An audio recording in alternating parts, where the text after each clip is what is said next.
Le gouvernement sud-coréen a rajouté aujourd'hui le Japon sur sa liste blanche des pays bénéficiant de conditions d'exportation préférentielles. Il y a 3 ans, il en a rayé en réponse aux restrictions commerciales que l'archipel a imposées unilatéralement en 2019.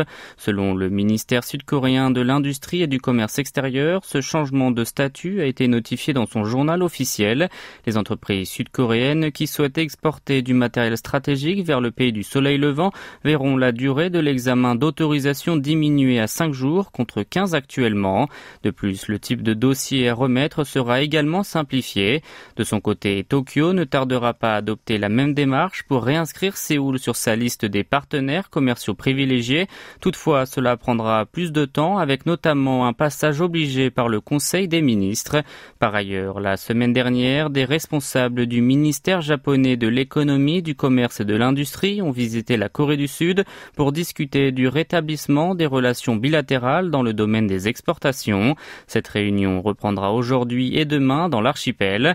D'après un officiel du ministère sud-coréen, étant donné que les deux pays se sont engagés à résoudre ce problème ensemble, Séoul n'a pas attendu et a pris en premier les mesures possibles et demandera à Tokyo de faire de même. Le conflit commercial entre les deux nations semble arriver à son terme. À la suite du sommet entre le président sud-coréen Yoon Suk-yeol et le premier ministre nippon Fumio Kishida, le Japon a supprimé ses mesures restrictives sur les expéditions des 3 principaux matériaux semi-conducteurs vers la Corée du Sud. Cette dernière avait alors retiré sa plainte déposée auprès de l'Organisation mondiale du commerce à ce sujet.